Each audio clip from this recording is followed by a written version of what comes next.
contract that was signed, it says that there is no financing as yet. I would like to know, because based on the law, just in case USZV go bankrupt, for example, because the funds have been depleted, government is responsible for the solvency of that fund.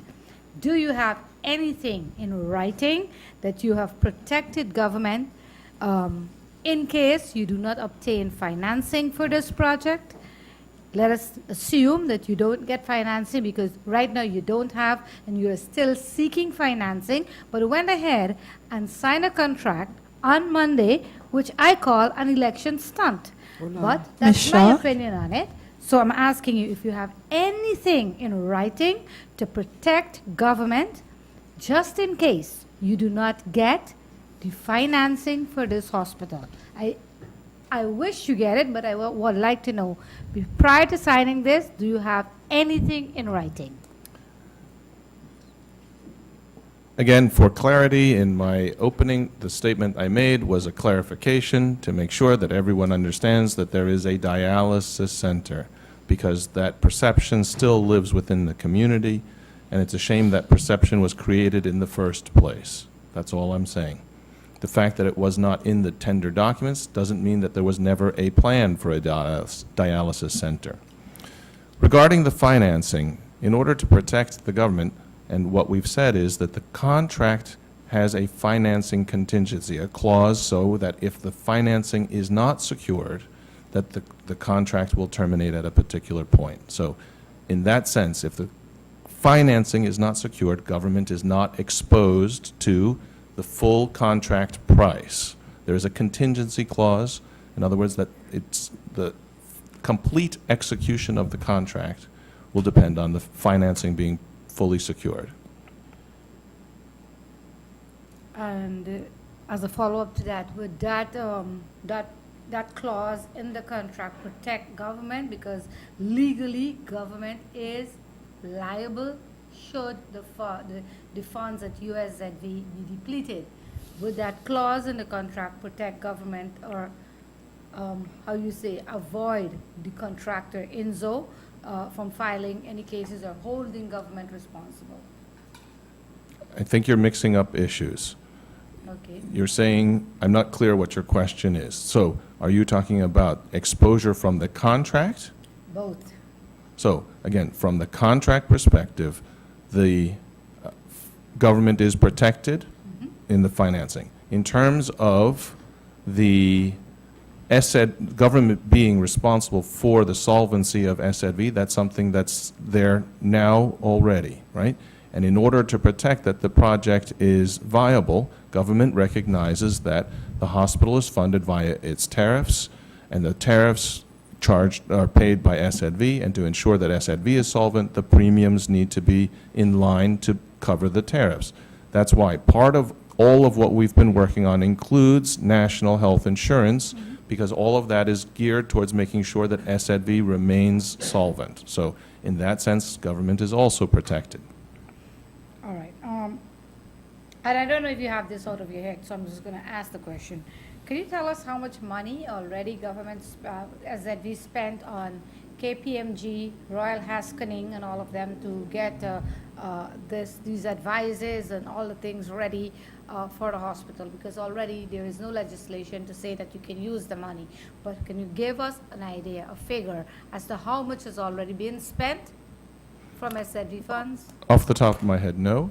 And again, for clarity, the law that was written in the 1960s does not specify how the money cannot be invested. Those funds have been always invested. It is a responsibility to invest those funds, otherwise the funds would have decreased in value with inflation, etc. So those funds have always been invested.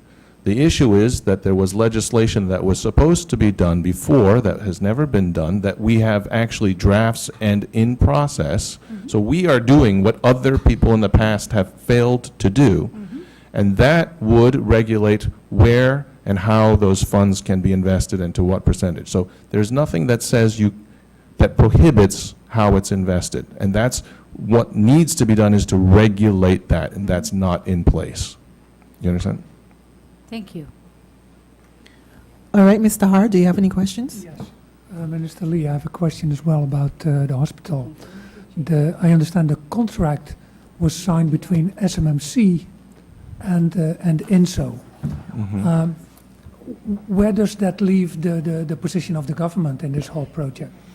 So the SMMC, you're correct, will be the owner of the hospital. SZV, APS, and a commercial bank would be the financiers for the project. Government we are redoing the statutes for the board, for the SMMC, to bring it up to date, to make sure that government has an improved, let's say, oversight and involvement in terms of how the hospital is operating. And in the event the financing via Holland goes through, which is again what we're hoping, one of the conditions would be that the government would have to become the owner of the hospital. So again, all of the documentation has been done in a way that if that happens, that government can take over the project and become the owner of it. Yeah, okay. In your view, in this current setup, is there any possibility for political interference with this contract in case there is a hypothetical new government after the elections? Because it is a contract between SMMC and the Developer. and the right. developer. It's hard to say. I mean, Minister Gibson knows probably better than I do, but you know, in law, there's always question marks and possibilities. But you know, a lot of time has been put into the process, into the contracts, into all of the supporting documentation. You know, again, this is one of the good things about being open. The whole process is all the questions, I think, have already been coming out, right? So accusations, questions. So what the result of that has been is that the process in terms of developing the documentation has been done with the understanding. I mean, for example, this injunction from VAMED isn't really a surprise, right? We anticipated it. And so again, the lawyers and everyone have looked at the documentation with that and reviewed the process to make sure. So I think that this is as solid as we could do given the time that we have. And I really do think that, you know, this is the right hospital for the right price for the country. And I hope that if there is a reshuffling in government, that the future ministers or council of ministers would continue with the process. Yeah. It's the people's hospital. Okay, thank you. Minister Gibson, the bond issue of 26 million guilders that is going to open in October, what is that money going to be used for? The bond is destined to roll over a 26 million guilder debt that the country has emanating from 2010. That debt at that time was financed and scheduled to be repaid now. Yeah, right. Given the inability of government to pay 26 million guilders now, there was an understanding with the CFT and everybody else that we would roll it over, and to roll it over, a bond is going to be floated, a sinking bond, to pay it off in a period of 15 years. Thank you. Alita, do you have any questions? Just one question for the Minister of Education. The elections, of course, is on Monday. Tuesday is a regular school day. Yes or no? Yes. Thank you for that question. I know there's much unclarity about it. In the last discussions that were held, I did have discussions about it. I was informed that there are, of the 18 polling stations, only maybe 5, I don't remember the exact number, but not a large number of schools. It's one classroom that is being used, and therefore to disrupt school for all the children of St. Martin for one class for a few schools that may not be ready to start as soon as they get to school the next morning did not seem like the best idea. So school will continue as usual on Tuesday, and the schools where the polling stations are that are in classrooms, so they might be at schools but not in classrooms. The 5 schools would then have the early morning to make a plan, a change for that one classroom. So I believe there may be an inconvenience to a few students, but not to the entire population of school-going children, and therefore we have opted not to cancel school for the Tuesday.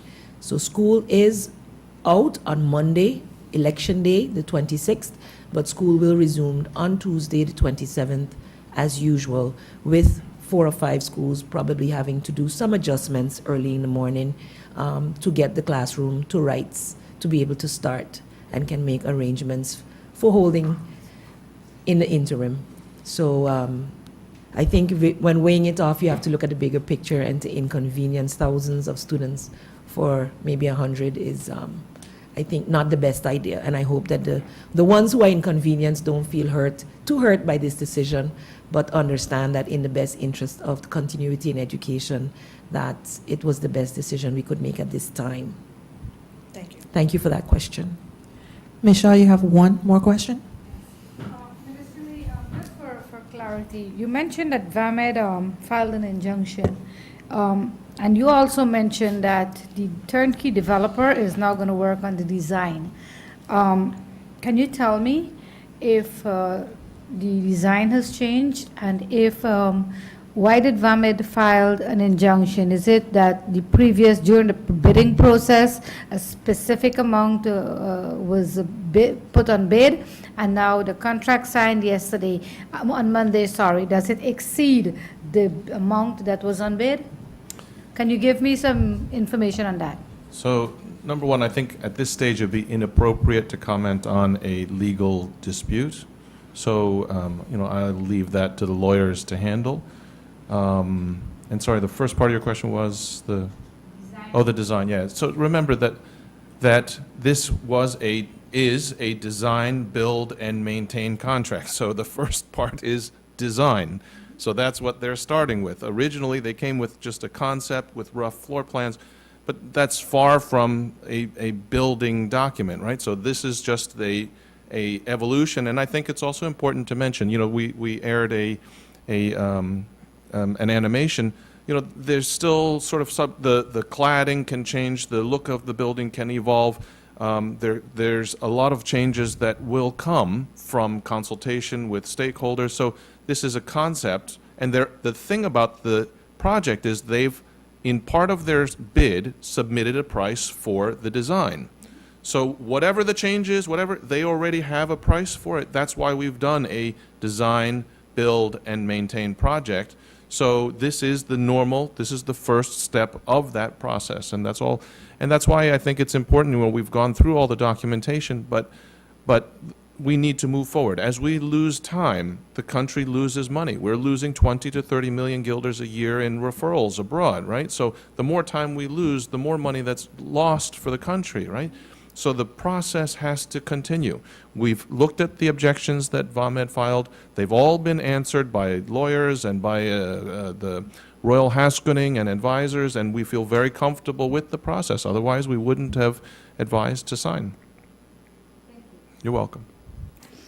How many sports facilities do we have in total, and how many are there? How many are private, and how many are on government long lease land?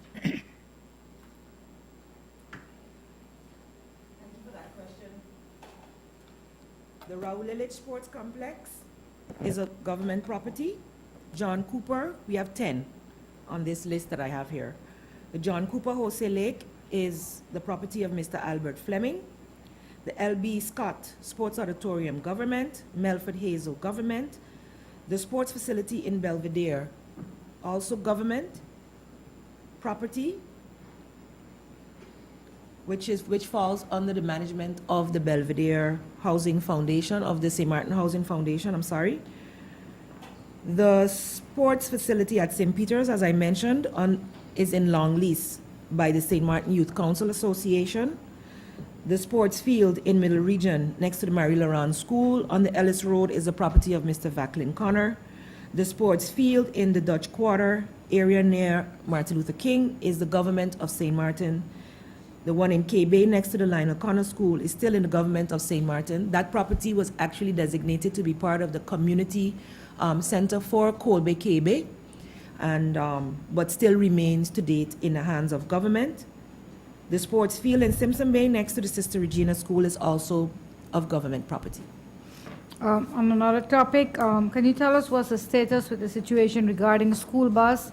Have there been any solution as to the pending changeover? Because I know government have been spending lots of money on school transportation, which is not even legislated. And so I know that that's an issue, and we've been going back and forth. Can you tell us exactly where we are? We continue to go back and forth. Unfortunately, the last meeting that was held, the School Bus Association requested again more time. They would want to receive the full presentation that they did not get before, and that meeting is scheduled for October. So then we will get their feedback. We have not received their feedback. They've had the documents for over a month now. Yeah, more than that. And we still await their feedback. We are, of course, as a government, concerned because of the financial strain that it causes to the budget. And if we continue in this manner, we will definitely be over budgeting once again, or spending more than we had budgeted for without any checks and balances. So it is our aim to be able to come to an agreement with the Bus Association before the start of 2017. That remains our goal. Thank you so much. Mr. Hart? Again, sorry, in the interest, I would like to reiterate, in the interest of compliance with our laws on accountability, as well as providing safe, secure, and getting what you pay for, basically, in the school busing industry as it has become. Mr. Hart, do you have any questions? I have one question actually just popped in. What is the status of the Adopt a School program? How many schools have been adopted? How much money has gone to the schools to that program? That program has not been finalized. It is forming part of the Education on the Move program project in and of itself, so it will be part of that. So far, what our organizers or the committee members and leaders have been able to do is to get schools linked to certain businesses at this point to start off our EOM launch. However, it is our aim to actually formalize agreements with schools in terms of how they will contribute, but we have not gotten that far in the process as yet. It is still part of government's program, because we do believe, and that is why we're building first the awareness of how community can contribute, and to show the importance of that, not only in finances, but in resources. So not only can businesses contribute in a financial manner, they can give their employees time off to volunteer within schools, and that because they are not being deducted by their pay, that is also a contribution financially for them, because they are actually not having workers being productive on their site while they are assisting in the school. So being open to volunteerism is also a way that the community, the businesses can adopt a school. So we're looking at ways that big as well as small businesses can contribute in that way, but no agreements have been finalized to date in a complete adoption. Thank you very much. Alita? Thank you, Giselle. Good morning, Minister Lee, Mr. Jacobs. Minister Jacobs, on the iStack program, very nice name, by the way. How much money has been allocated for the program? Well, the complete project originally was, I believe, 4.2 million. The first stage, I believe, they have calculated an amount, 1 point something. I don't want to, I don't have the presentation in front of me, for the first part, so the training, the acquisition, etc., for this group. Of course, I am an impatient person, but the project people hold me back in the reins if you have to go in steps. So it would not go, we expect it to be fully implemented in 3 years. So by 2016, so the first part now, 2017 to 18, and we will be continuously updated on how that is done. once the terms of reference is released, etc., of course, was something that I have reiterated to them, and that the committee has people on it that has the IT knowledge. They've done the research as to the cost, the market value of what we want. So we are hoping to really avoid the unnecessary inflation of cost when it comes to people putting in their bids. And if we see that they come in way over what is expected, then we will redo the bid, because we are not going to accept what we know is inconceivable. And this funding, the roundabout 4.2 million, that's all government money? It is Or is it a money person- that was allocated specifically for that. So it's not in the general coffers of government. It cannot be used for anything else. other than this project. And- There's a special account that it is sitting on, so it is not in the general coffers of government. And it includes, of course, not only giving the students or the pupils training in ICT, but it also includes training the teachers, because It without the starts with teachers... training of the teachers. It starts actually with training of management and teachers. Okay. Some of the areas where I believe we failed in the past, especially in changing our education system, we started with the teachers, and the persons that are supervising them or have to manage and check on the quality and make sure and evaluate were trained at the end. This is totally unacceptable to us. ICT is something where if you do not buy into it, it will be a huge investment and it goes to waste. Most of the computers, etc., that have been bought, training has been done, and they end up sitting there like elephants in the corner of the room. So many of the schools had 3 and 4, I believe 4 initially when they were trained the last time, 4 computers per classroom. There was supposed to be an ICT center in each classroom. The teachers were supposed to also have one. I don't think it ever got to the point that the teachers got theirs. So it ended up failing. Those teachers that are innovative of themselves and invest in their own equipment were able to still make use of it and are still making use of it. So they're actually targeting right now, and why they're only looking at 2 per school, really looking at those teachers who are already ready to go, open, ready, and hopefully in that way, once the others see it, how it can be utilized, and can visit that classroom and see the engagement of the children, because these 21st century learners are going to surpass or have surpassed us in their development in that area. The way they use tablets and iPhones and other smartphones as compared to the general public adult over 40, I would say, population, some of us will be put to shame. So they can probably teach us a thing or two. So we really want to first focus in these next 3 months on training of management and teachers, so that come January, once the equipment is here in December, that's what we're aiming for, that January we can start to see the usage in the schools. We already have 2 schools that have, through DigiKids, gone that way. So the Hillside Christian School, the Seventh-day Adventist schools have all done that. And that was through funding, not through government. And I've seen footage of the engagement of the children. I've seen footage of how they are excited to write stories, project them onto, the screen, make them come alive. I was shown some things in my presentation that blew me away. I almost want to run back to the classroom, because it will be so exciting to be a teacher, to engage the students in this way. So we're very, very happy that we are able to get this going. It will be a great, great thing for the children of St. Martin. Of course, bandwidth has to be expanded. We're in discussion with Telem about that, to make it viable, because otherwise, and of course, we've had a discussion, downloads in the afternoon, in the evenings, and everybody won't be able to do downloads in the morning. So the preparation for teachers in having your stuff ready to go is also very, very important. This does not mean we're moving away from learning the basics. What we're saying is we're going to be using what is innovative to enhance and to prepare our students for the world that they will inherit. Thank you. You're